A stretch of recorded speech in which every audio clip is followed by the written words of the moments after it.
Welcome to Tsukumomono Groceries. We've got everything you need. Can I help you find something? Or perhaps there's something you want to inquire about? Ah, so you're friends of Kurosawa, I take it. Perhaps you're here to pay off his debts. Whoa! Let's not get ahead of ourselves. We're just here to learn where they all came from. How did Kurosawa end up owing you so much money? Did he buy anything super expensive here? Let me think. Kurosawa would come regularly to purchase large quantities of foodstuffs. He'd always put the payment on his own account. However, the price of provisions began to skyrocket recently, and his salary was no longer enough to cover the cost. So, he started writing out IOUs to cover whatever he couldn't afford of the usual amount. So that's how he was getting those emergency provisions. But why did he have to purchase a usual amount? If the prices increased, couldn't he just buy less? Well, if you think about it, the citizens receiving the emergency provisions must have been carefully calculating how much they needed to sustain them each time. Kurosawa thought that it would be quite the disappointment for them if they found they didn't have enough, especially after such long and careful planning.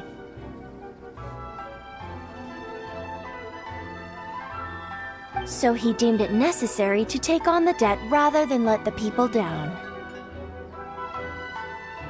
Wow, Kurosawa was purchasing all the emergency provisions at his own expense. And no one ever appreciated what he did. They just complained and held him accountable.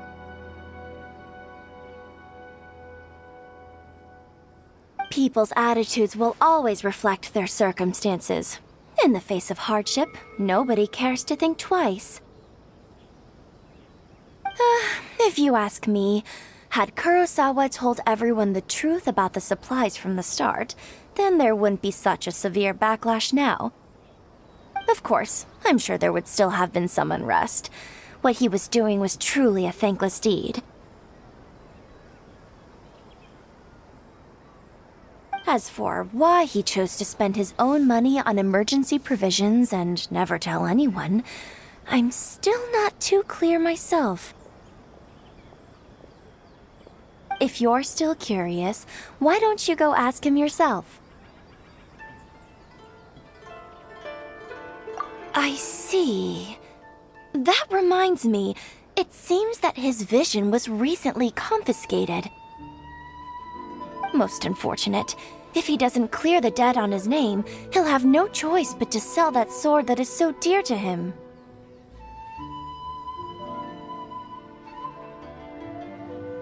Sword? What sword? Oh, didn't he tell you? He possesses a very valuable blade. He's carried it for years now. I've asked him about its origins. He told me that it was a gift from his father, that it was too precious to sell. In hindsight, I regret that I never made an offer on it. Everything has its price, at least that's what I think. Why don't you ask him about the sword yourself? Perhaps it'll even provide you with the answers you're looking for. Oh, but before you go, if you would kindly settle today's bill. But we didn't buy anything. Information is also a kind of commodity, wouldn't you agree? Don't worry, I won't charge much for information about Kurosawa. Nothing we ever discussed was explicitly confidential anyway. Oh, let me think. 2,000 mora should be a fair price. At least we now know where the emergency provisions are coming from. Plus, we found out that Kurosawa has a priceless sword in his possession.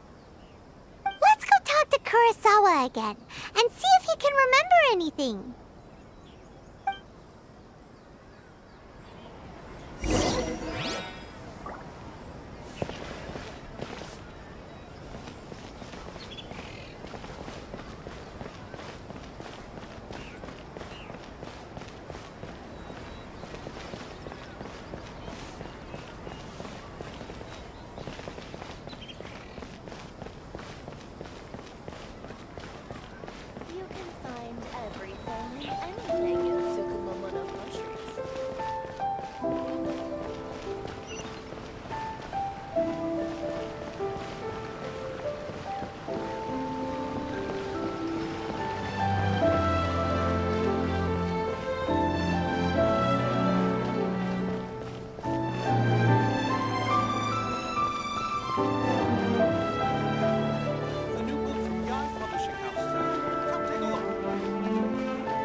go? I presented them with a choice. Either they left or I drew my sword. They left. It turned out to be a real time saver, actually. Perhaps I should start using it more often. Did you manage to track down the treasure hoarders?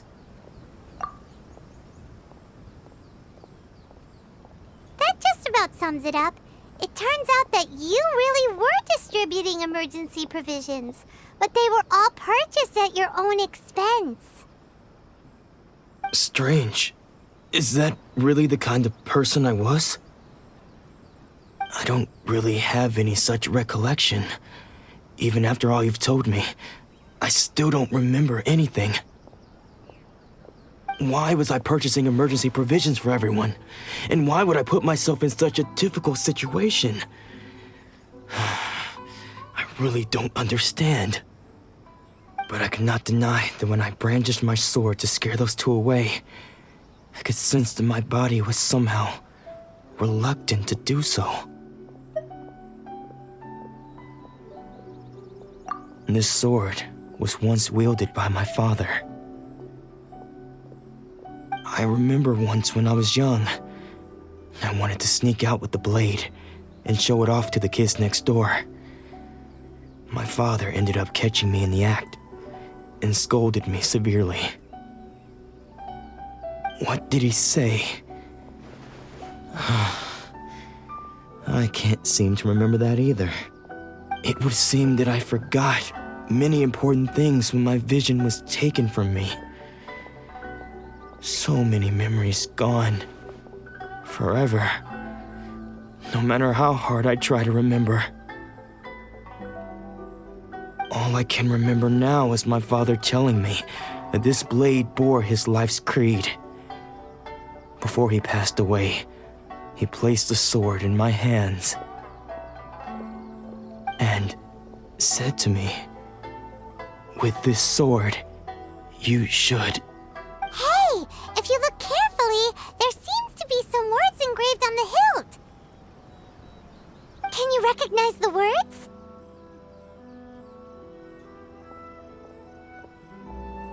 Virtue and justice? Somehow those two words seem to explain everything now. Taking on seemingly endless debts to make others happy. I guess that must have been my greatest ambition after all. But what use are virtue and justice? I purchased the provisions for those in need, and look how things ended up. The II-Geo Commission seized my vision, and the very people I was so desperately trying to help refused to understand me. And the irony of all of it is, I somehow still felt sorry when threatening them with my blade. I'm incapable of being a good person, yet I'm equally unable to be bad. I don't know what to do with myself. Yet another troubled soul. When we get the chance, let's speak to Toma about Kurosawa's debt. The Yashiro Commission would surely help cover his expenses. In any case, we must never let him sell off that sword.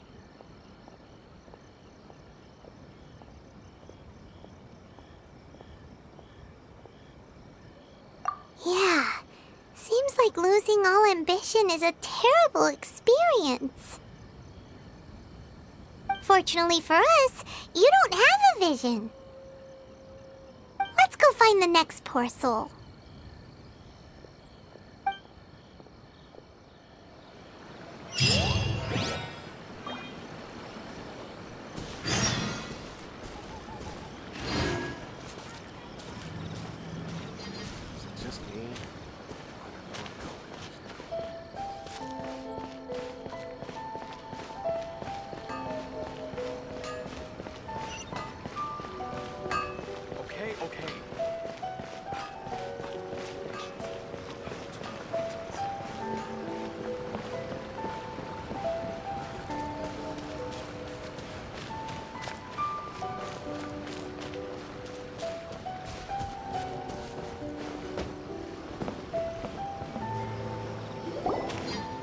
third person who had their vision taken is supposed to be a famous sword master around these parts.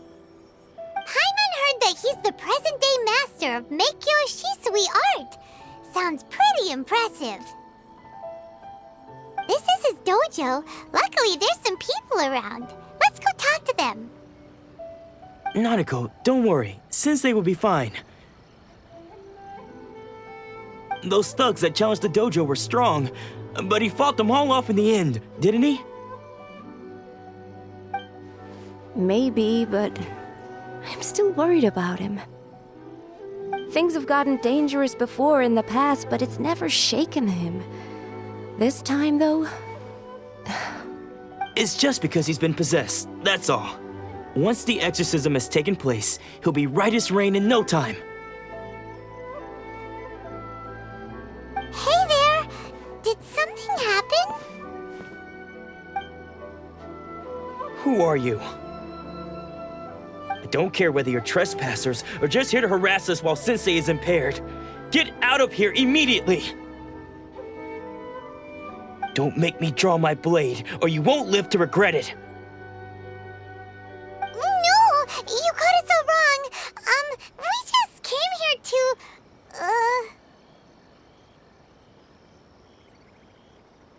Disciples? Yep. We've heard all about the mighty master of Meikyo Shisui art. It's the whole reason we came all this way, to seek him out and ask him to train us. But then we got here and overheard you talking about how he got possessed or something? From the way you're dressed, it doesn't look like you're from around here. Please, accept my apologies. We've had so many people trying to cause us trouble recently that we're on high alert. You haven't arrived at the best of times, I'm afraid. Sensei got possessed recently, and he's still recovering. He's not able to take on any new disciples for the time being.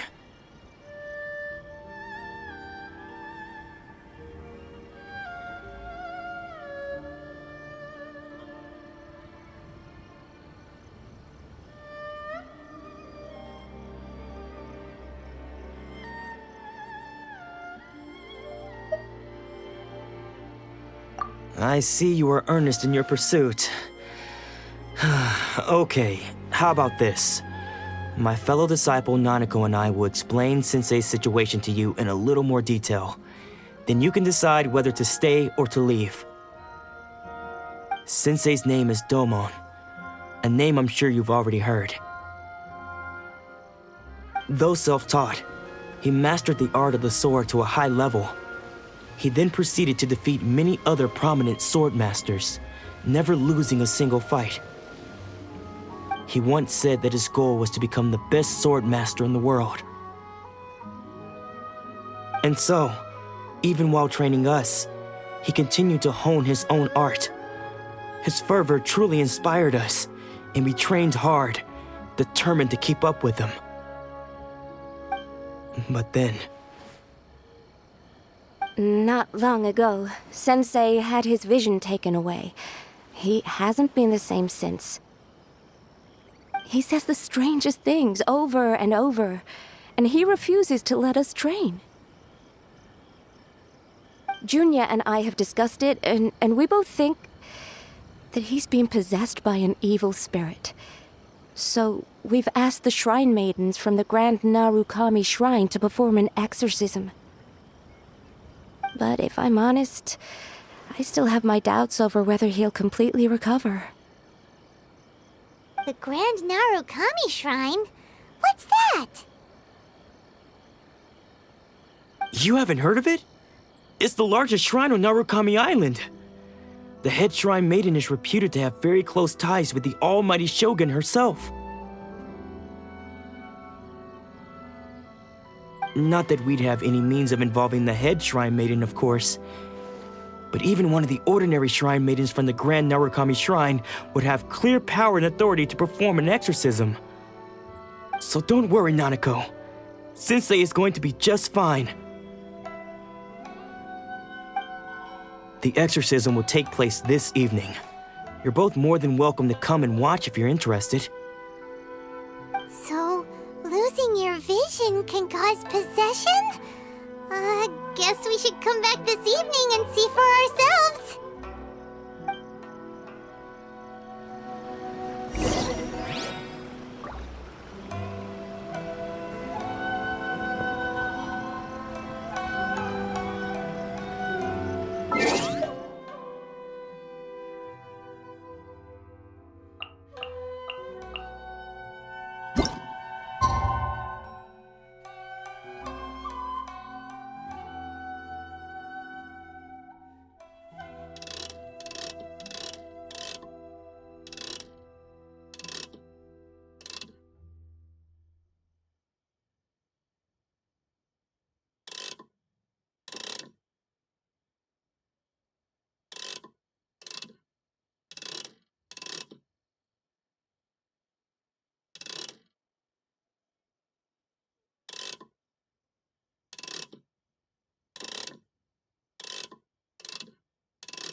Shh.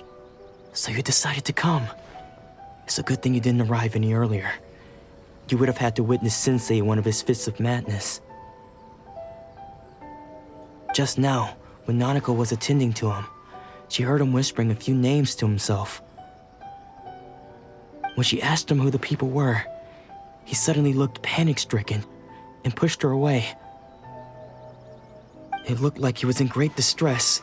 He was covering his ears and looking frantically around him with bloodshot eyes. All the while he kept calling those names. Some of them we knew, others we didn't recognize. But they all seemed to be the names of sword masters he had defeated in the past. One of them was Anzai. He used to be a fellow disciple of Sensei's, his senior, in fact. But Sensei defeated him in a duel many years ago, and he has been a wanderer ever since.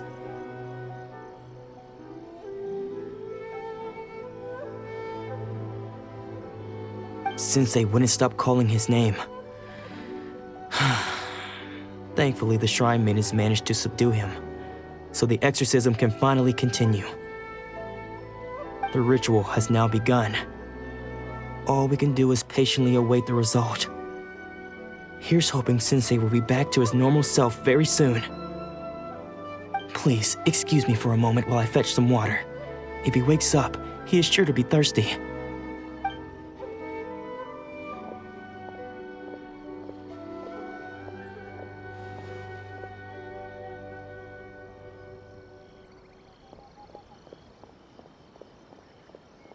Huh? Who's that sneaking around? Uh-oh. Could they be here to mess up the exorcism?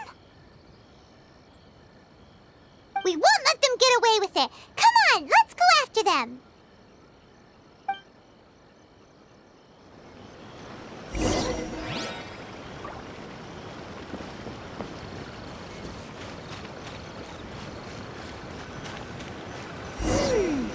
Seems they aren't here. Should we keep going further up?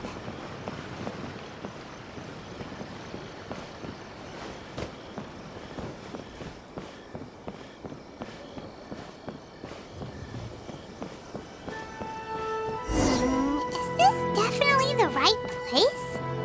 Let's look a little further up.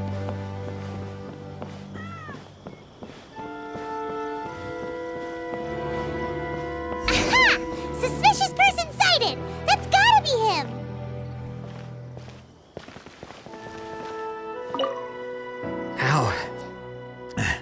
How did you catch up with me so quickly? Are you sure you're Domon's disciples? You move even quicker than he does. Unless I guess it's been a few years. Maybe his skills have improved again. Excuse me? We're the ones asking the questions here. First off, who are you? And what are you doing sneaking around these parts? You seem like bad news, mister. Bad news? I'll have you know I trained side by side with Domon back in the day, long before you ever showed up. I don't care to talk about that time anymore. But if you must know, I am Domon's senior. His senior? Wait, that means you must be... Anzai? Yes, that's me. Because I don't wish to see Domon or anyone else associated with him ever again. When we were young, we trained under the same swordmaster, studying Meikyo Shisui art together.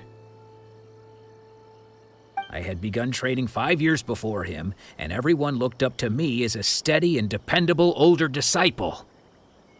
Practitioners of Meikyo Shisui art seek to achieve stillness of mind, freedom from all agitation.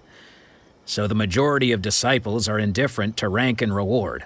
I was no exception. But Domon was different. The first thing he did when he joined was go straight to our sensei and ask him, with a beaming smile on his face, how to become the best in the world. Sensei scolded him and told him that the art of the sword should not be used for such vain ends. Sensei said that coveting the title of the best swordmaster, barely days into his training, showed that he had a fickle mind, and that this would impede him from ever mastering the blade. I thought so too at the time, but Domon began making swift progress in his training and even started catching up with me. Only then did I realize that it was Domon who had long since freed his mind from all agitation. He was consumed by his singular desire to become the best in the world. He sought nothing less than perfection in the art of the sword, and nothing could deter him from this goal, no matter what stood in his way. Sure sounds like he meant business. So how come you don't want to ever see him again? Because until he arrived, I was convinced that I would succeed our sensei as the master of Meikyo Shisui art. Of all the disciples, I was the most gifted. I had trained the longest. Everyone had high expectations from me. Domon's arrival changed everything. When we sparred, I lost not just the match, but my pride and my status too. I fled the dojo that day and never looked back.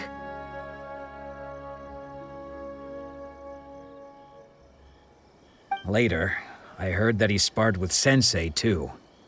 Sensei was advanced in years by then, and unfortunately that match used up every last ounce of energy in his body. After that, I wanted nothing further to do with him. Deep down, though, I still respected his mastery of the blade and his commitment to the art of the sword. So, when I heard rumors that he had lost his mind, my first reaction was to dismiss them as false. How could he, of all people, have lost his mind? His mind was the sharpest of them all. He had practiced Meikyo Shisui art to perfection. I decided to quietly come and see if it were true. Then, to my complete astonishment, I heard him call my name.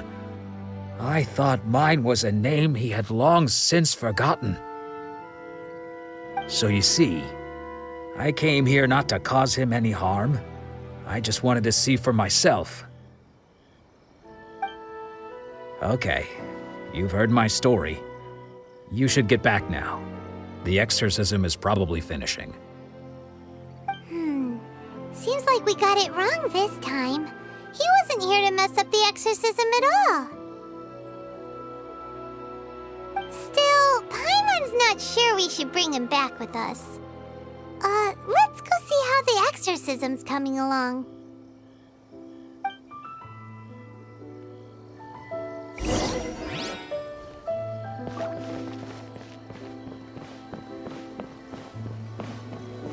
pleasant surprise. I wouldn't mind staying here for a while.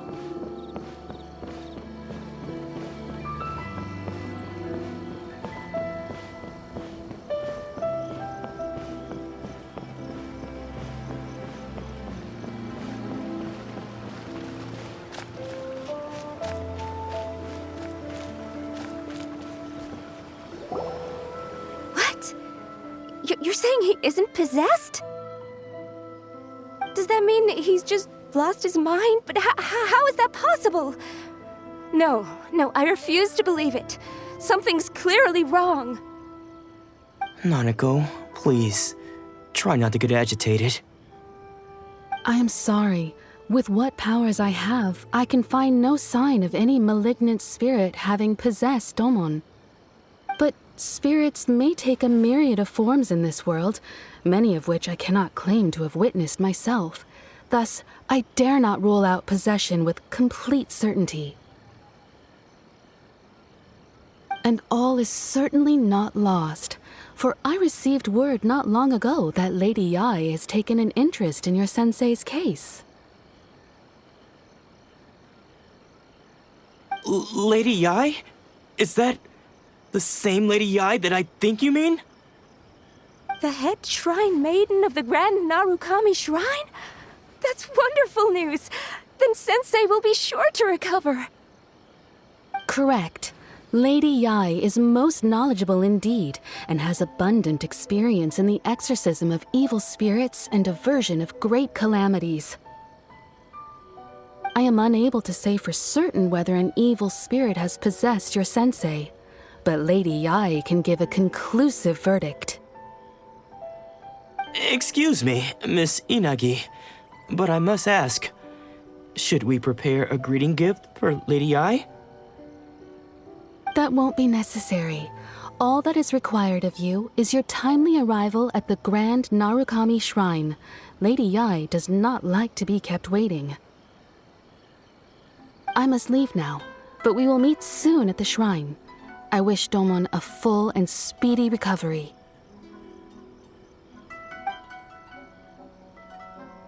Who'd have thought Lady Yae herself would have taken notice of our sensei's case? Do you mean to say that Sensei isn't renowned enough to deserve Lady Yae's attention?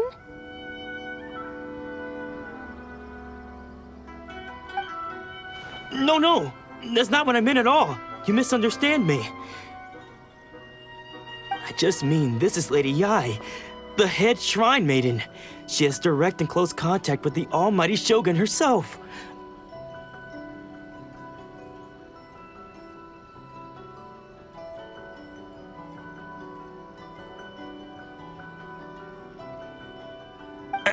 Anyway, you should join us too, tomorrow. Given that you've traveled all this way just to meet our sensei, we, the disciples of Meikyo Shisui Art, will do our best to help you. Sure! After all, everyone seems pretty excited about Lady Yae. We're curious to meet her too. Who knows? Maybe we'll be able to find out a thing or two about the Raiden children from her.